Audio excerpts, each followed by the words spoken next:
ጤና ይስጥልኝ ክቡራን አድማጮቼ፣ ሰዓቱን መረጃ ወደ እናንተ አደርሳለሁ። በኢትዮጵያ ስደተኞች ለከፍተኛ ረሃብ መጋለጣቸውን የዓለም የምግብ ፕሮግራም አስጠንቅቋል። የመንግስታቱ ድርጅት የምግብ መርሃ ግብር በኢትዮጵያም የሚገኙ ስደተኞች የረሃብ አደጋ ላይ መውደቃቸውን በእጅጉ አስጠንቅቋል። ድርጅቱ የረሃብ አደጋው የጨመረው በገንዘብ እጥረት ምክንያት የምግብ ክፍፍሉን ለመቀነስ በመገደዱ መሆኑንም ገልጸዋል። በጥቅምት ወር የዓለም የምግብ ፕሮግራም በኢትዮጵያ በ27 መጠለያ ጣቢያዎች ለሚገኙ 780 ሺህ ስደተኞች 60 በመቶ የነበረውን የምግብ ክፍፍል ወደ 40 በመቶ ዝቅ እንዲያደርግ መገደዱንም ገልጿል። ይህም ማለት እያንዳንዱ ሰው የሚያገኘው የምግብ እርዳታ በቀን ከ1000 ካሎሪ በታች ነው ማለት ነው። ከጎረቤት ሀገራት ከሱዳንና ደቡብ ሱዳን ግጭትን ሸሽተው የመጡ 70 ሺህ የሚሆኑ አዲስ ስደተኞች ብቻ በሚቀጥሉት 6 ወራት ሙሉ ራሽን ያገኛሉ። አዲስ በሚገቡ ስደተኞች ረሃብና ከፍተኛ የተመጣጠነ ምግብ እጥረት ምጣኔ ከፍተኛ መሆኑን ድርጅቱ ገልጿል።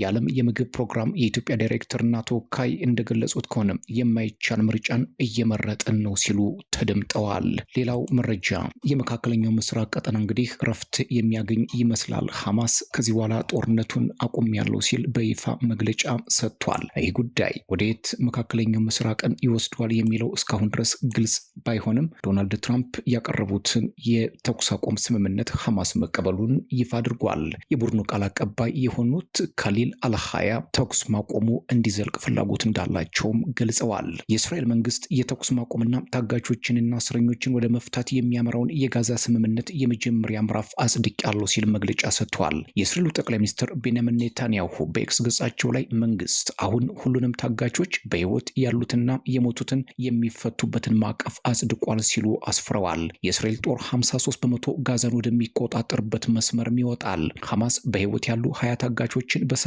ሰዓታት ውስጥ መልቀቅ አለበት። በመቀጠልም የሞቱትን የ28 ታጋቾች አስክሬን መመለስ ይጠበቅበታል። እስራኤል በበኩሏ 250 የሚጠጉ ፍልስጤማውያን የዕድሜ ልክ እስረኞችንና ከጋዛ የተያዙ 1700 እስረኞች እንደምትለቅ የፍልስጤም ምንጭ ለመገናኛ ብዙሃን ገልጿል። በመቶዎች የሚቆጠሩ የእርዳታ መኪናዎች ምግብ፣ መድኃኒትና ነዳጅ ይዘው ወደ ጋዛ በመግባት ለ2 ሚሊዮን ነዋሪዎች እንደሚያደርሱ የመንግስታቱ ድርጅት መረጃም ያመላክታል። አብዛኞቹ በድንኳን ወይንም በፈራረሱ ቤቶች ስር ተጠልለው የሚገኙ ናቸው። እስራኤል በመጀመሪያዎቹ 5 ቀናት ውስጥ በየቀኑ 400 የእርዳታ መኪኖች ወደ ጋዛ እንዲገቡም ትፈቅዳለች ይላል የቢቢሲ መረጃ። ቁጥሩ ከጊዜ ወደ ጊዜ እየጨመረ እንደሚሄድ የፍልስጤም ከፍተኛ ባለስልጣናትም ተናግረዋል። በአሜሪካ ጦር ስር የሚመራና ወደ 200 የሚጠጉ ኃይሎችን የያዘ ቡድን የጋዛን የተኩስ አቁም ሁኔታ ይቆጣጠራል ሲሉ አንድ የአሜሪካ ከፍተኛ ባለስልጣን መናገራቸውንም ጀሩሳሌም ፖስት ነው እያስነበበው።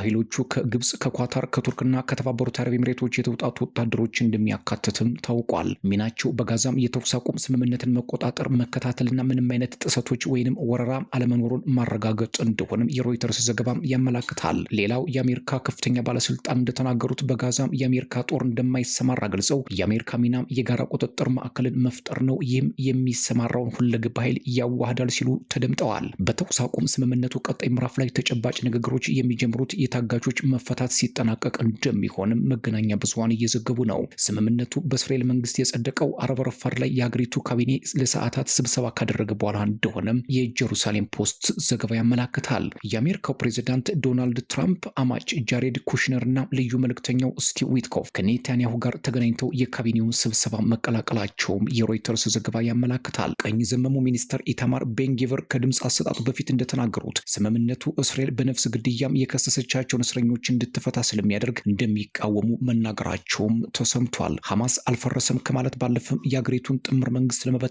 ድምፅ እንደሚሰጡ መናገራቸው ነው የተሰማው።